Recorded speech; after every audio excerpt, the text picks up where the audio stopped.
الله الرحمن الرحيم.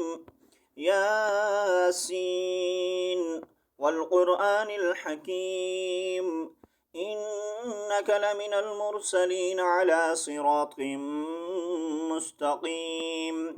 تنزيل العزيز الرحيم لتنذر قوما ما أنذر آباؤهم فهم غافلون.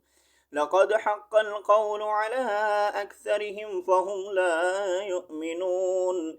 إنا جعلنا في أعناقهم أغلالا فهي إلى الأذقان فهم مقمحون.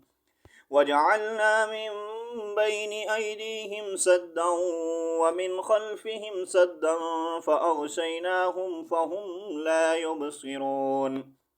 وسواء عليهم أأنذرتهم أم لم تنذرهم لا يؤمنون.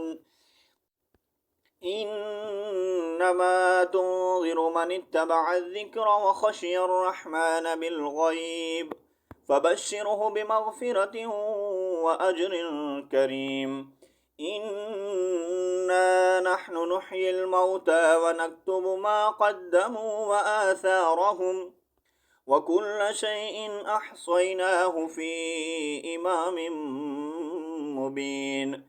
واضرب لهم مثلا أصحاب القرية إذ جاءها المرسلون، إذ أرسلنا إليهم اثنين فكذبوهما فعززنا بثالث فقالوا إنا إليكم مرسلون. قالوا ما أنتم إلا بشر مثلنا وما أنزل الرحمن من شيء إن أنتم إلا تكذبون.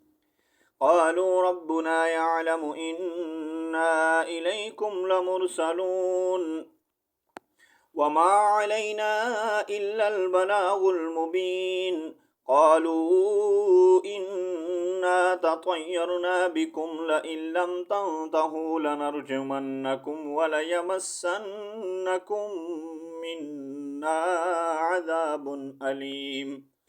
قالوا طائركم معكم أئن ذكرتم بل أنتم قوم مسرفون. وجاء من أقصى المدينة رجل يسعى قال يا قوم اتبعوا المرسلين، اتبعوا من لا يسألكم أجرا وهم مهتدون.